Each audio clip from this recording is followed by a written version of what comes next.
Chief minister 10-15 crore के लिए अंदर चले जाते हैं और अदानी जी 2000 करोड़ रुपए का स्कैम करते हैं और वो बाहर घूम रहे हैं। ये राहुल गांधी जैसे तोता एक ही विषय को बोलता रहता है, वैसे ही राहुल गांधी का टेप रिकॉर्डर वही बोलता रहता है। 21 नवंबर सुबह एक खबर आई, उद्योगपति गौतम अडानी और 7 अन्य लोगों पर अमेरिका की एक अदालत में मुकदमा चलेगा। आरोप तय हो गए हैं। आरोप कुछ ऐसे हैं कि गौतम अडानी और उनसे जुड़ी कंपनी के कुछ लोगों ने भारतीय अधिकारियों को पैसे खिलाए, साथ ही अमेरिका की कुछ कंपनियां और उनके लोग इसमें शामिल थे और अमेरिकी निवेश पाने के लिए गौतम अडानी की कंपनियों ने निवेशकों से झूठ बोला, ऐसे आरोप लगे। माने गौतम अडानी और अडानी ग्रुप से जुड़े अन्य लोगों ने अधिकारियों को घूस खिलाने की कोशिश की, ऐसा कहा जा रहा है आरोपों में। मोटा मोटी देखने में तो ऐसा ही लगता है, लेकिन इस मामले की गुत्थियां थोड़ी ज्यादा उलझी हुई हैं। आज के लल्लन टॉप शो में हम इसी खबर की चर्चा करेंगे, जानेंगे कि पूरा मामला क्या है और जैसे ही मामला सामने आया अडानी समूह ने क्या क्या ऐलान किए और क्या सफाई दी, और अमेरिका की अदालत में घूसखोरी का केस जो चला और जो चलने वाला है उससे अडानी समूह के शेयर्स पे क्या असर पड़ा, सफाई क्या आई, और सबसे जरूरी सवाल कि अडानी समूह आगे आने वाले दिनों में क्या करने वाला है, इसका भी जवाब ढूंढने की आज के शो में कोशिश करेंगे। नमस्ते, हम हैं सिद्धांत और आप देखना शुरू कर चुके हैं Lallan top show. Brought to you by itel, Sensodyne K and Haier.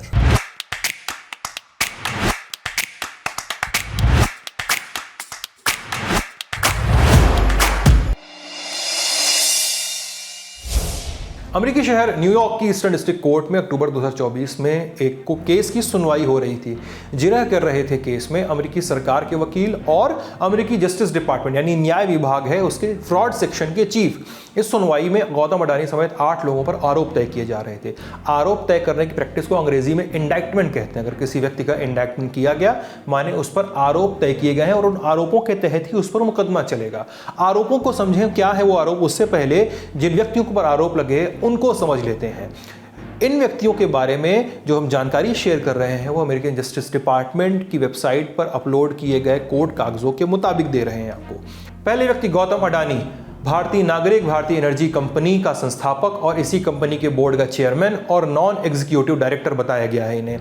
सागर अडानी, भारतीय नागरिक, गौतम अडानी के भतीजे और भारतीय एनर्जी कंपनी के बोर्ड के एग्जीक्यूटिव चेयरमैन, कागजों में ऐसा लिखा मिलता है। विनीत जैन, भारतीय नागरिक, भारतीय एनर्जी कंपनी के सीईओ और बोर्ड के मैनेजिंग डायरेक्टर। रंजीत गुप्ता, भारतीय नागरिक और एक अमेरिका की ईश्वर कंपनी के सीईओ इनको बताया गया है। ईश्वर उन कंपनियों कहा जाता है जो किसी कंपनी से पैसा लेकर उन पैसों के बदले बॉन्ड या शेयर जारी करते हैं। सिरिल कबानेस, इनके पास ऑस्ट्रेलिया और फ्रांस की नागरिकता बताई जा रही है। कबानेस अमेरिका के ईश्वर के नॉन एग्जीक्यूटिव डायरेक्टर और कनाडियन निवेश फर्म के कर्मचारी रह चुके हैं। सौरभ अग्रवाल, भारतीय नागरिक, सिरिल कबानेस के जूनियर और कनाडा की निवेश फर्म के कर्मचारी हैं। दीपक मल्होत्रा, ये भी भारतीय नागरिक हैं, कागजों में इन्हें कनाडियन निवेश फर्म से जुड़ी एक अन्य कंपनी का कर्मचारी और अमेरिकन ईश्वर कंपनी जो है उसके नॉन एग्जीक्यूटिव निदेशक के तौर पर दर्ज किया गया है। रूपेश अग्रवाल, भारतीय नागरिक, अमेरिकी ईश्वर कंपनी और उससे जुड़ी अन्य कंपनियों के लिए कॉन्ट्रैक्ट पर काम करने वाला कर्मचारी इन्हें लिखा गया है इन कागजों में। यानी 8 आरोपियों की लिस्ट में से गौतम अडानी, सागर अडानी और विनीत जैन सीधे सीधे अडानी ग्रुप से जुड़े हैं। जिस भारतीय एनर्जी कंपनी की बात हो रही है खबरों में उसे अडानी ग्रीन एनर्जी कहा जा रहा है। बाकी बचे हुए 5 लोग अमेरिकी ईश्वर कंपनी और कनाडा की निवेश फर्म से जुड़े हुए हैं। अदालती कागजों में ईश्वर और कनाडियन निवेश फर्म का नाम नहीं लिखा है, लेकिन खबरों में लिखा मिलता है। यूएस ईश्वर की जो पहचान है वो एज्योर पावर और कनाडा की जो निवेश फर्म की पहचान बताई गई है वो है CDPQ। अब सारी कहानी भारत की अडानी ग्रीन एनर्जी, अमेरिका की एज्योर पावर और कनाडा की निवेश फर्म CDPQ की बीच की आपसदारी से शुरू होता है सारी बातचीत। इल्जाम है कि अडानी ग्रीन एनर्जी और एज्योर पावर को कुछ सालों पहले एक कॉन्ट्रैक्ट मिला। इस कॉन्ट्रैक्ट के तहत इन दोनों कंपनियों को भारत सरकार के अधीन आने वाली solar energy corporation of India यानी SECI को 12 गीगावाट की सोलर पावर सप्लाई करनी थी और अडानी और एज्योर से मिली इतनी सारी बिजली SECI जो है वो आगे ग्राहकों में बांट देगा। लेकिन यहां पर एक मुसीबत आ गई। SECI को इस खरीदी हुई बिजली के ग्राहक नहीं मिल रहे थे।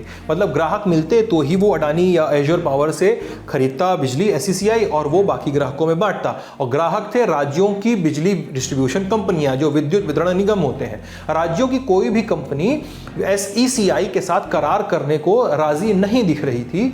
अदालत के कागजों में ऐसे आरोप लगाए गए हैं कि SECI अडानी और एज्योर से बिजली नहीं खरीद पा रहा था और इन दोनों कंपनियों को घाटा होता। अब यूएस इंडैक्टमेंट के मुताबिक साल 2020 में गौतम अडानी, उनके भतीजे सागर अडानी, विनीत जैन और रंजीत गुप्ता एज्योर पावर वाले, उन्होंने मिलकर एक प्लान बनाया। आरोप है कि इस प्लान के तहत भारत सरकार के अधिकारियों को घूस खिलाया जाना था। इसके बदले इन कंपनियों को क्या मिलता? घूस खाए अधिकारी जो राज्यों के बिजली वितरण निगम होते हैं उन पर दबाव बनाते कि वो SECI के साथ करार करें, ताकि SECI अडानी और एज्योर पावर से मिली बिजली को राज्यों के जो बिजली वितरण निगम है उनको बेच सके। ध्यान दें कि आरोपों में कहा गया था कि घूस खिलाने की योजना बनाई गई थी, घूस का ऑफर दिया गया था और घूस दिया गया हो इस आशय की बात आरोप पत्र में नहीं लिखी मिलती है। मतलब घूस की प्लानिंग हुई थी, ऑफरिंग हुई थी, पैसे का ट्रेल अभी तक स्थापित नहीं हुआ है। अब आरोप पत्र के मुताबिक घूस की रकम का आकलन किया गया, अमाउंट आया 2029 करोड़ रुपए। इन इल्जामों के मुताबिक आंध्र प्रदेश राज्य बिजली वितरण निगम के एक सीनियर अधिकारी से उद्योगपति गौतम अडानी ने खुद मुलाकात की। साल 2021 के अगस्त और नवंबर के बीच गौतम अडानी 3 बार इस अधिकारी से मिले ताकि आंध्र प्रदेश राज्य बिजली वितरण निगम SECI के साथ समझौता कर ले और इसके लिए उन्हें 1750 करोड़ रुपए की घूस की पेशकश की गई। ये आरोप है। अब आरोपों में और क्या कहा गया है कि जुलाई 2021 से फरवरी 2022 के बीच ओडिशा, जम्मू कश्मीर, तमिलनाडु, छत्तीसगढ़ और आंध्र प्रदेश के बिजली वितरण निगमों ने घूस का ऑफर मिलने के बाद SECI के साथ पावर सेल अग्रीमेंट यानी इसको PSA कहते हैं छोटे में, वो साइन किया गया। इस PSA के तहत राज्यों के वितरण निगम SECI से बिजली खरीद सकते थे। जब कुछ राज्यों ने बिजली खरीदने का समझौता साइन कर लिया तो फरवरी 2022 तक एज्योर पावर और अडानी ग्रीन एनर्जी ने SECI को बिजली बेचने का फाइनल अग्रीमेंट PPA साइन कर लिया। अडानी ग्रीन ने एक प्रेस रिलीज भी जारी की जिसमें उन्होंने कहा था कि SECI के साथ दुनिया का सबसे बड़ा PPA साइन किया गया और कुछ ही दिनों में पावर सप्लाई भी शुरू कर दी गई। लेकिन इन सब में गौतम अडानी के भतीजे सागर अडानी का क्या रोल था? जो आरोप हैं उनके मुताबिक सागर अडानी ने अपने फोन में ब्राइब नोट्स लिखे हुए थे। ब्राइब यानी घूस। इसमें किस अधिकारी को कितने पैसे ऑफर किए गए और पैसों के बदले इन अधिकारियों की जिम्मेदारी वाले राज्य कितनी बिजली खरीदेंगे, इसके डिटेल इन नोट्स में लिखे हुए थे। इसके अलावा गौतम अडानी को सारी मीटिंग्स और बातचीत में कुछ कोड नेम दिए गए थे, जैसे SAG, mister A, numero Uno, the big man, ऐसे नाम गौतम अडानी को दिए गए थे। अब इस पूरे गेम में अमेरिका की एंट्री होनी थी। अधिकारियों को कथित तौर पर घूस का वादा करके SECI के साथ अग्रीमेंट साइन करवा लिया गया था। आरोप है कि अब वादा निभाने का मौका आया, यानी घूस का पैसा देना था। कहते हैं आरोप कि 25 अप्रैल 2022 को एज्योर पावर के रंजीत गुप्ता की गौतम अडानी और विनीत जैन के साथ मीटिंग होनी थी। इस मीटिंग में अडानी ग्रुप के लोग एज्योर पावर को उनके घूस का हिस्सा बताते, यानी इतना हमने दिया, इतना आपको देना है, ऐसे आरोप लगे कि बताया जाएगा। अब घूस की ये रकम जो है उस समय वो 638 करोड़ रुपए के आसपास बैठ रही थी। लेकिन 25 अप्रैल 2022 को एज्योर के अमेरिका में बैठे बोर्ड ऑफ डायरेक्टर ने रंजीत गुप्ता और दीपक मल्होत्रा को इस्तीफा देने को कहा। ये दोनों एज्योर पावर में काम करते थे, वही कर्मचारी थे ये दोनों जिनसे गौतम अडानी और विनीत जैन की मीटिंग होनी थी 25 तारीख को। रंजीत और दीपक ने इस्तीफा दे दिया, बोर्ड की बात मानी और मीटिंग सस्पेंड हो गई। अब अगली मीटिंग हुई 29 अप्रैल 2022 को। अदालत के जो कागज हैं वो ये आरोप लगाते हैं कि इस मीटिंग में रुपेश अग्रवाल थे एज्योर पावर के, साथ ही थे गौतम अडानी, सागर अडानी और विनीत जैन। ये मीटिंग हुई अहमदाबाद, गुजरात में गौतम अडानी के ऑफिस में। अब इस मीटिंग में रुपेश अग्रवाल को कथित तौर पर घूस के पैसे का शेयर बताया गया और पैसे के लेन देन को लेकर कई मीटिंग्स हुई। इस मीटिंग के ब्यौरे सिरिल कबानेस को पहुंचाए जाते रहे थे। वही सिरिल कबानेस जिनके बारे में कुछ देर पहले हमने बताया। साथ ही इस सब की सूचना कनाडा की निवेश फर्म CDPQ तक भी पहुंचती रही, क्योंकि CDPQ ने एजर पावर में पैसे लगाए हुए थे। लेकिन जब ये मीटिंग्स हो रही थी उस समय अमेरिका में एजर पावर पर एक जांच बैठ गई और यहीं से सारी बात फंसती हुई नजर आती है। ये जांच बैठाई SEC यानी अमेरिका की सिक्योरिटीज एक्सचेंज कमीशन ने। SEC अमेरिका में शेयर बाजार और वित्तीय संस्थानों की निगरानी करने वाली मुख्य संस्था है। समझने के लिए, जिस प्रकार हमारे यहाँ भारत में शेयर बाजार पर नियंत्रण रखने का काम security and exchange board of India यानी सेबी का है, उसी तरह अमेरिका में यह काम SEC का है। SEC का काम यह सुनिश्चित करना है कि कंपनियां अपने वित्तीय रिकॉर्ड, अन्य जानकारियां ईमानदारी से साझा करें, निवेशकों को सही जानकारी मिल सके ताकि वे समझदारी से अपने निवेश से जुड़े फैसले ले सकें। साथ ही SEC की टीम संभावित धोखाधड़ी की घटनाओं की जांच करती है। यह संस्था बड़े पैमाने पर जुर्माने और कानूनी कार्रवाई कर सकती है। तो मार्च 2022 SEC ने एजर पावर पर जांच बिठाई। कहा कि साल 2018 के बाद से जितनी भी कंपनियों के लिए एजर पावर ने नीलामी में बोली लगाई है या नीलामी जीती है, उन सबकी जांच होगी। जाहिर सी बात है कि इसमें अडानी ग्रीन के साथ हुआ बिजनेस भी सवालों के घेरे में आता। आरोप कहते हैं कि यह सब देखते हुए एजर पावर से जुड़े लोगों ने एक समझौता किया, आपस में एक समझौता किया कि अडानी समूह के साथ जो सोलर एनर्जी वाली बात है और जो घूसखोरी वाली बात है, जिसको बार बार खबरों में ब्राइबरी स्कैम कहा जा रहा है, ब्राइबरी स्कीम भी कहा जा रहा है, इस बात को, इस डील को SEC और अमेरिकी सरकार के जांच के दायरे में न आने दिया जाए। इसके बाद इल्जाम और संगीन हो जाते हैं। अब एजर पावर के लोगों ने एक तरकीब लगाई। ये तरकीब ये कि उन्होंने एक अमेरिकी लॉ फर्म की मदद से अपनी ही कंपनी के भीतर एक जांच बिठा दी, इंटरनल जांच। इस जांच में कुछ सूचनाएं जानबूझकर लीक कर दी गई और बहुत सारी सूचनाएं छुपा ली गई। जैसे इंटरनल जांच में यह जानबूझकर लीक किया गया कि इंडिया में मौजूद अडानी ग्रीन के गौतम अडानी, सागर अडानी और विनीत जैन ने एजर पावर से घूस के पैसे मांगे। ऐसा दिखाने की कोशिश की गई मानो घूस खिलाने के और लेने के पूरे षड्यंत्र में सिर्फ अडानी समूह शामिल था, एजर पावर नहीं। एजर पावर के लोगों ने अपना नाम छुपाने के लिए अडानी ग्रीन के लोगों के साथ कम्युनिकेशन के सारे सबूत मिटा डाले, जिससे जांच पे बाधा पहुंची। जो भी बातचीत हुई, जिस भी फोन में, ईमेल में, सब कुछ डिलीट कर दिया गया और ऐसा पेश किया गया कि घूस का सारा काम अडानी समूह कर रहा था, ऐसे इल्जाम कहते हैं। लेकिन इस पूरे प्रकरण की जांच कर रही SEC को अंदाज लग गया था कि दाल में कुछ काला है। जब एजर पावर के लोगों को अमेरिका की फेडरल ब्यूरो ऑफ इन्वेस्टिगेशन यानी FBI और SEC ने पूछताछ के लिए बुलाया तो सौरभ अग्रवाल, कबानेस, रुबेश और ने साफ तौर पर मना कर दिया कि वो किसी घूसखोरी की स्कीम में शामिल नहीं थे। कह दिया उन्होंने साफ साफ कि नहीं थे शामिल। अब जब अमेरिका में ये सब हो रहा था तो अडानी समूह भी तनाव में था। आरोपों के मुताबिक घूसखोरी वाले पूरे वक्फे में अडानी ग्रीन ने अमेरिकी निवेश की ओर ताकना शुरू किया। जिन निवेशकों से पैसे दरकार थे उनमें से कई अमेरिका में रहते या व्यवसाय कर रहे थे। आरोप लगाए जा रहे हैं कि अडानी ग्रीन ने इन निवेशकों से पैसा पाने के लिए गलत जानकारियां दी, साथ ही अपनी कंपनी के घूस विरोधी नीतियों के बारे में कुछ भी साफ नहीं बताया था। आरोप यह भी कहते हैं कि जिस समय गौतम अडानी, सागर अडानी और विनीत जैन अडानी ग्रीन के लिए अमेरिकी निवेश का इंतजाम कर रहे थे, उस समय अमेरिकी अखबारों में कथित घूस कांड को लेकर खबरें चलने लगी। निवेशकों ने जब इस बाबत सवाल पूछा तो अडानी ग्रीन के लोगों ने पब्लिक और प्राइवेट दोनों फोरम्स पे इस घूस कांड को लेकर गलत जानकारी दी, ऐसे इल्जाम लगाए गए हैं। आरोप यह भी लगे हैं कि हर साल जारी की जाने वाली अपनी सालाना रिपोर्ट में अडानी ग्रुप ने घूस रोधी पॉलिसी यानी जो अपनी एंटी ब्राइबरी पॉलिसी है उसके बारे में भ्रामक जानकारियां शेयर की हैं। अदालत के कागजों में यह भी कहा गया है कि साल 2023 में एक बार सागर अडानी अमेरिका आए थे, तब FBI और SEC के अधिकारी उनसे मिले थे। उनके फोन और सारे इलेक्ट्रॉनिक डिवाइस जब्त कर लिए गए थे और उन्हें अदालत में पेश होने का समन और सर्च वारंट जारी कर दिया गया था। पूछताछ में अडानी ग्रीन से जुड़े लोगों ने फिर से गलत जानकारी शेयर की, ये भी इल्जाम इन कागजों में लगाए गए हैं। तो ये है वो पूरा केस जिसे लेकर आज न्यूयॉर्क की कोर्ट और SEC के कागज सामने आए। अदालत से क्रिमिनल केस के कागज और SEC के दीवानी यानी सिविल केस के कागज आए और जैसे ही कागज सामने आए तो भारत के शेयर मार्केट में खलबली मच गई। अडानी ग्रुप के शेयर के दामों में बम्पर टूट दर्ज की गई। सबसे पहले बात अडानी ग्रीन की कर लेते हैं। अडानी ग्रीन का शेयर 17% टूटा, 1172 रुपए 50 पैसे पे आ गया। अडानी एनर्जी सोल्यूशंस का शेयर 20% टूटा और 697 ₹90.25 पे आ गया। अडानी एंटरप्राइजेस का शेयर 10% टूटा और ₹2,539.35 पे आ गया। अडानी पावर का शेयर 10% टूटा और ₹473.70 पे आ गया। अडानी टोटल गैस का शेयर 10% टूटा और ₹602 पे आ गया। आरोप लगने शुरू हुए तो अडानी ग्रुप ने एक बयान जारी किया। उन्होंने कहा कि अडानी ग्रीन एनर्जी लिमिटेड के डायरेक्टर्स के खिलाफ United States Department of Justice और United States Security and Exchange Commission यानी SEC की ओर से लगाए गए आरोप निराधार हैं। हम उनका खंडन करते हैं। अमेरिकी न्याय विभाग ने खुद ही कहा कि अभी ये सिर्फ आरोप हैं। आरोपियों को तब तक निर्दोष माना जाता है जब तक कि वे दोषी साबित न हो जाएं। हमारी कंपनी हर संभव कानूनी मदद का सहारा लेगी। जिन देशों में हमारा बिजनेस है, हमने वहां की नीतियों और नियमों का पालन किया है। सभी स्टेक होल्डर्स और कर्मचारियों को आश्वस्त करते हैं कि हम कानून का पालन करने वाले संगठन है।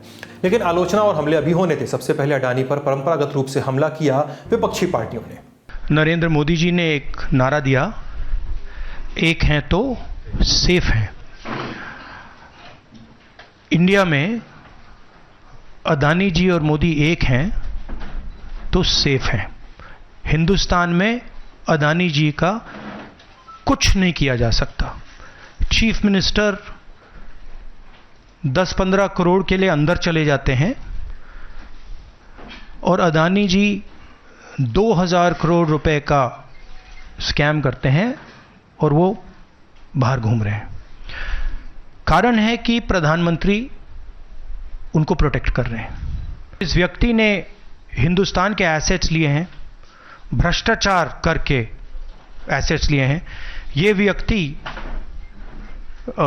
बीजेपी को पूरा समर्थन करते हैं, पूरा सपोर्ट देते हैं। ये एस्टैब्लिश चीज़ें हैं। हम दोहराते जाएंगे। जेपीसी की मांग हमारी है, बट हम चाहते हैं कि अडानी जी को एकदम अरेस्ट किया जाए। और हम जानते हैं और हम देश को दिखाना चाहते हैं कि अडानी जी की अरेस्ट नहीं होगी। और इसलिए नहीं होगी क्योंकि हिंदुस्तान के प्रधानमंत्री अडानी जी के पीछे खड़े हुए हैं और उनके प्रोटेक्टर हैं। भारत के प्रधानमंत्री को सामने आकर इसका जवाब देना चाहिए। सेबी का मामला खुलता है अडानी के खिलाफ, प्रधानमंत्री चुप रहते हैं। हिंडनबर्ग का मामला खुलता है, प्रधानमंत्री चुप रहते हैं। और अब तो उनके बहुत ही प्यारे दोस्त ट्रंप की सरकार है अमेरिका में, उस सरकार में भी अडानी के खिलाफ यह मामला सामने आया है। प्रधानमंत्री को सामने आके बताना चाहिए। आपने एक ऐसी कंपनी को प्रमोट किया, एक ऐसी कंपनी को बढ़ावा दिया जो पूरी दुनिया में भारत का नाम मिट्टी में मिला रहा है। तो मैं समझता हूं कि अडानी के खिलाफ जितने भी मामले अब तक के पेंडिंग हैं, सबकी जांच सुप्रीम कोर्ट की मॉनिटरिंग में एक जांच एजेंसी के द्वारा कराई जानी चाहिए। ये जान लेना आवश्यक है कि ये खबर, इसकी पर्दादारी नहीं हो सकती। ये एक रोंगटे खड़े करने वाली खबर है। इसलिए भी चिंता का विषय है कि बार बार ये सवाल अडानी जी की कार्यशैली के बारे में जब जब उठाया गया। दुख के साथ कहता हूं कि चूंकि अडानी जी का डायरेक्ट वहां कोई प्रतिनिधि है नहीं, तो बीजेपी के हमारे साथी लोग उनके रिप्रेजेंटेटिव की तरह डिफेंड करने लगते थे। चिल्ला चिल्ली, शोर शराबा, क्यों भाई? ये आपकी देश की साख का मसला है। कहां कहां नहीं हो रहा है? श्रीलंका, बांग्लादेश, केन्या, हर जगह। और उस व्यक्ति का नाम हमारे प्रधानमंत्री जी के नाम के साथ जोड़ा जाता है। ये प्रधानमंत्री जी की अपनी साख के लिए भी ये उचित नहीं है। मैं समझता हूं कि सीधे तौर पर अब एक्शन लेने का वक्त है। फिर विपक्ष के हमलों का जवाब दिया भारतीय जनता पार्टी के मंत्रियों और सांसदों ने। ये राहुल गांधी जैसे तोता एक ही विषय को बोलता रहता है, वैसे ही राहुल गांधी का टेप रिकॉर्डर वही बोलता रहता है। वो 3 शब्द हैं उनके पास, अडानी, अंबानी, चोर, यही वो बोलते रहते हैं। मैंने तो अपने इतने वर्षों में राहुल जी के पता नहीं राहुल जी के पीसी का होता क्या है, वो एक ही सेंटेंस रहता है। राहुल गांधी कोई लिख के देता है, ये प्रॉम्प्टर है, और इनको मानिया हो गया है। ये अडानी फोबिया से ग्रसित हैं। इन्हें कभी राफेल में माफी मांगना पड़ा, मोदी जी को गाली दिए उसमें माफी मांगना पड़ा। तो ये अदानी फोबिया से ग्रसित हैं। जो लिख के दिया है वो बोल रहे हैं। लेकिन असर की बात करते हैं। हमने कुछ एक्सपर्ट्स का रुख किया। हमने पूछा कि अडानी का देश और विदेशों में, खासकर अमेरिका में बिजनेस का विस्तार कैसा है, जिस पर इस खबर के आने के बाद असर पड़ सकता है। इंडिया में अदानी एंटरप्राइजेस के जो बिजनेस हैं वो काफ़ी फैला हुआ, वो तो दिखता ही है, क्योंकि अदानी एंटरप्राइजेस सेंसेक्स के अंतर्गत है, सेंसेक्स 30 के, निफ्टी 50 में भी अदानी एंटरप्राइजेस हैं। इसलिए Adani enterprises, Adani ports global and SEZ, Adani power, ये सारे काफ़ी सिग्निफिकेंट कंपनीज हैं भारतीय बाज़ारों के हिसाब से। तो निश्चित ही भारत में उनका काफ़ी महत्व है। In terms of market cap हम कह सकते हैं अदानी इज़ अबाउट द, कभी सेकेंड कभी फर्स्ट रहता है, तो अदानी, टाटा, अंबानी ग्रुप, इन तीनों को हम जनरली एक साथ में लेकर चलते हैं कि ये तीनों भारत के सबसे महत्वपूर्ण बिजनेस ग्रुप्स है। अगर हम विदेश की बात करें तो विदेश में अदानी एंटरप्राइजेस के दो पहलू हैं। एक है जो उनके बिजनेसेस हैं, तो उनके बिजनेसेस ज़्यादातर हैं जैसे अफ्रीका में, बांग्लादेश में, श्रीलंका में, डेवलपिंग कंट्रीज़ में। और अदानी अपने जो डेट उठाते हैं, इक्विटी उठाते हैं, वो डेवलप्ड मार्केट से है। SLS और पैराबेन गॉन, तो उसका करंट ऑन। What then? इसके पोटेशियम आयंस करी टूट का करंट गॉन, लाइव का करंट ऑन। अब सवाल है कि आरोप अदालत में तय हुए हैं और निवेशकों से लेकर नीति निर्धारकों तक की इस केस पर नजर बनी हुई है। हमेशा ऐसा होता है कि अमेरिका में जब कोई बड़ी घटना होती है बिजनेस से रिलेटेड, तो नीति निर्धारकों और निवेशकों, इन्वेस्टर्स की निगाह उस पर बनी रहती है। तो इस मुकदमे का अडानी के बिजनेस पर क्या असर पड़ेगा, ये भी हमने समझने और डिकोड करने की कोशिश की। इनके जो एसेट्स हैं, जो इसलिए मैंने कहा कि इसमें दो चीज़ देखना चाहिए। एक है जो इनके बिजनेस हैं, और इनके बिजनेस ज़्यादातर इंफ्रास्ट्रक्चर इशू सेक्टर्स में है, जैसे पोर्ट्स में, पावर सेक्टर में, इन सारे सेक्टर्स में है, लॉजिस्टिक्स में। तो उनमें देश के अंदर या देश के बाहर में बहुत ज़्यादा फ़र्क नहीं पड़ता है, इसलिए क्योंकि इनके ज़्यादातर बिजनेस हैं वो काफ़ी कैश फ्लूइड हैं, उनके पास साधन हैं, वो उस बिज़नेस को आराम से चला सकते हैं। उनको फ्यूचर एक्सपेंशन के लिए जो उनका जो प्लान्स है उसमें ज़रूर इसका कुछ हद तक असर आएगा, और असर, लेकिन वो भी इसीलिए कि जहाँ पे ऐसा नहीं है कि Adani is the only group जिसके ऊपर ऐसे SEC के कमेंट्स आए हैं, दूसरे भी आते हैं।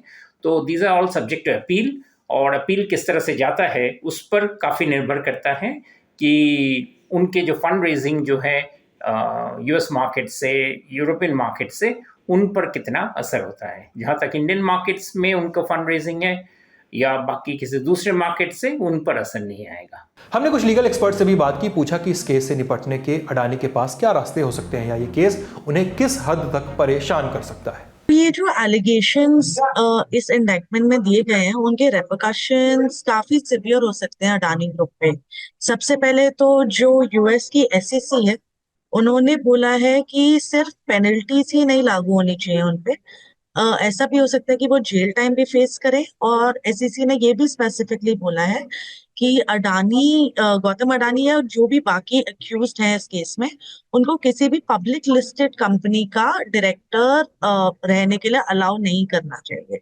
तो अगर ये चार्जेस कोर्ट में प्रूव हो जाते हैं तो ये सारे सिवियर इम्प्लीकेशंस अडानी ग्रुप पे और पर्सनली गौतम अडानी में भी हो सकते हैं। अब उनके पास क्या लीगल ऑप्शंस रहते हैं इस सब से बचने के लिए?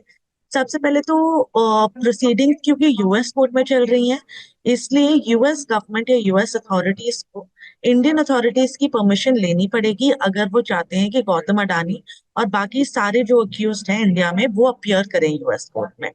उनका अपीयरेंस नेसेसरी होगा। एक प्रोसेस है जिसको बोला जाता है अरेनमेंट। उस प्रोसेस में जो भी चार्जेस या इंडाइटमेंट में उन्होंने मेंशन करे हैं, वो चार्जेस सारे अक्यूज्ड को एक्सप्लेन करे जाते हैं, और फिर उनसे पूछा जाता है कि वो गिल्टी प्लीड करना चाहते हैं या नॉट गिल्टी प्लीड करना चाहते हैं। लेकिन ये सब तभी होगा जब गौतम अडानी और बाकी सारे अक्यूज्ड US कोर्ट में अपीयर होते हैं, क्योंकि प्राइमा फेसा एविडेंस US कोर्ट के पास है जिसके बेसिस पे उन्होंने इंडाइटमेंट दिया है। तो फिलहाल वो ये कर सकते हैं कि वो या तो इन एलिगेशंस को चैलेंज कर सकते हैं अपने बेसिस पे अपना एविडेंस पुट फोर्थ करके ये प्रूव कर सकते हैं कि एलिगेशन जो प्रोसिक्यूशन ने लगाए हैं वो एक्चुअली फॉल्स हैं। दूसरा ये हो सकता है कि अगर उनके अगेंस्ट कोई रेड कॉर्नर नोटिस या अरेस्ट वारंट इशू होता है तो वो उसको भी चैलेंज कर सकते हैं, उसकी वैलिडिटी को चैलेंज कर सकते हैं और ये पूछ सकते हैं कोर्ट से कि किस बेसिस पे इशू हुआ है। और थर्डली, अगर यूएस के इंडाइटमेंट के बेसिस पे इंडियन अथॉरिटीज या तो कोई इंडियन इन्वेस्टिगेटिंग एजेंसी या कोई इंडियन कोर्ट उनके अगेंस्ट कुछ एक्शन लेता है तो वो उस एक्शन को भी चैलेंज कर सकते हैं। तो अगर इंडिया में कोई लीगल प्रोसीडिंग्स इस केस के लिए चलती हैं गौतम अडानी के अगेंस्ट, तो इसका मतलब ये होगा कि जब तक वो प्रोसीडिंग्स खत्म नहीं हो जाती, उनका यूएस एक्स्ट्राडाइट होना या यूएस की प्रोसीडिंग्स के सामने पेश होना थोड़ा डिले हो सकता है। पर क्योंकि अभी बहुत फास्ट पेस डेवलपमेंट्स हो रहे हैं और अभी तक उनकी लीगल स्ट्रैटेजी फॉर्मुलेट हो रही है, इसलिए भी ये देखना रह जाता है कि वो क्या स्टेप्स लेंगे इस इंडाइटमेंट को चैलेंज करने। इस खबर में जो भी अपडेट्स होंगे ललन टॉप आप तक लेकर आता रहेगा। फिलहाल बड़ी खबर यहीं तक, अब सुर्खियां।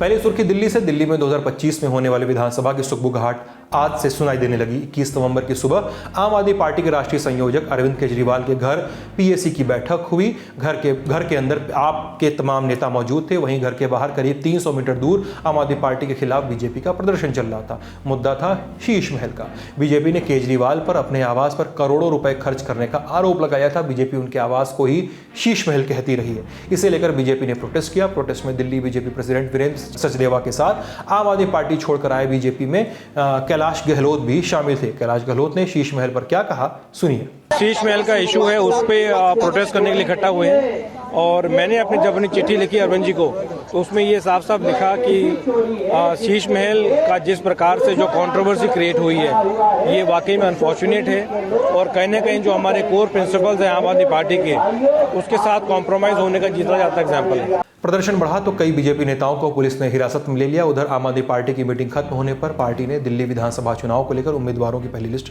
जारी कर दी। लिस्ट में 11 नाम हैं। छतरपुर से ब्रह्म सिंह तंवर, किराड़ी से 2 बार के विधायक अनिल झा, विश्वासनगर से दीपक सिंगला, रोहतास नगर से सरिता सिंह, बदरपुर से राम सिंह, सीलमपुर से जुबैर चौधरी, सीमापुरी से 3 बार के विधायक वीर सिंह धींगान, गोंडा से गौरव शर्मा, करावल नगर से मनोज त्यागी, मटियाला से सुमेश शौकीन, वहीं 2 बार के पार्षद बीबी त्यागी को लक्ष्मी नगर से टिकट मिला है। इनमें ब्रह्म सिंह तंवर, बीबी त्यागी और अनिल झा हाल ही में भारतीय जनता पार्टी छोड़कर आम आदमी पार्टी में शामिल हुए। वहीं जुबैर चौधरी, वीर सिंह धींगान और सुमेश शौकीन कांग्रेस से आम आदमी पार्टी में आए हैं। टिकट बंटवारे के अलावा आज दिल्ली से एक और खबर चर्चा में रही। आम आदमी पार्टी की राज्यसभा सांसद स्वाति मालीवाल ने ट्वीट करके अरविंद केजरीवाल पर फिर से बड़ा हमला किया। उन्होंने अपने ट्वीट में दावा किया कि उन्हें पीटने के आरोपी विभव कुमार को पंजाब के सीएम भगवंत मान का चीफ एडवाइजर बना दिया गया है। उन्होंने लिखा कि पंजाब पुलिस के डीजीपी, सरकार के चीफ सेक्रेटरी अब गुंडे को रिपोर्ट कर रहे हैं। पंजाब के प्रतिभाशाली युवा देश छोड़कर जा रहे हैं और यहाँ गुंडों को लाखों रुपए की तनख्वाह, गाड़ियां, बंगले और नौकर चाकर दिए गए हैं। स्वाति ने लिखा कि जिस आदमी को सुप्रीम कोर्ट तक ने गुंडा कहा उसको बेल की शर्तों का उल्लंघन करते हुए क्यों केजरीवाल जी द्वारा इतना बढ़ावा दिया जा रहा है। सोचिए कितने राज छुपे होंगे इस आदमी के पास।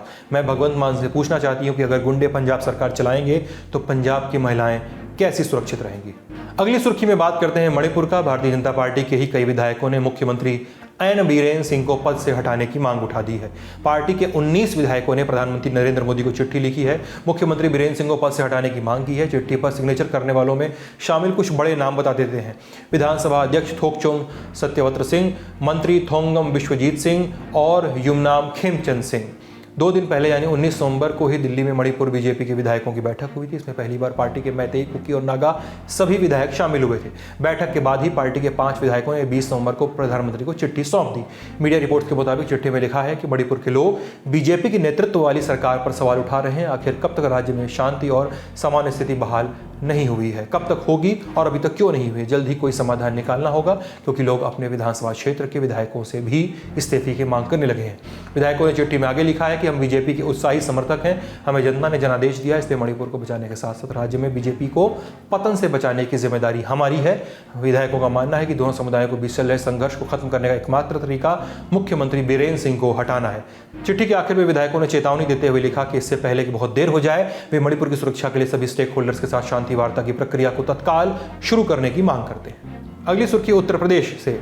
यूपी की 9 विधानसभा सीटों पर उपचुनाव के दौरान जमकर बवाल हुआ, जो हमने कल के ललन टॉक शो में आपको बताया था। इसी के एक दिन बाद 21 नवंबर को समाजवादी पार्टी के राष्ट्रीय महासचिव प्रोफेसर रामगोपाल यादव ने कुछ सीटों पर पुनर्मतदान की मांग कर दी है। ये सीटें हैं कुंदरकी, मीरापुर और सीसामाऊ। रामगोपाल यादव ने आरोप लगाया कि उपचुनाव सपा और पुलिस प्रशासन के अधिकारियों के बीच हुआ है, जिसमें प्रशासन ने दखल लिया है। उन्होंने कहा कि लोकतांत्रिक मर्यादाओं को ताक पर रखकर चुनाव कराया गया है। उपचुनाव में कटेहरी विधानसभा सीट के प्रभारी रहे शिवपाल यादव का भी बयान आया है। भारतीय जनता पार्टी के शासनकाल में लोकतंत्र की धज्जियां उड़ रही हैं। तो ये देखिए, जिस तरीके से भारतीय जनता पार्टी गलत परंपराएं डाल रही है, इसकी वजह से लोकतंत्र को बहुत खतरा है। फिर तो चुनाव निष्पक्ष होंगे ही नहीं।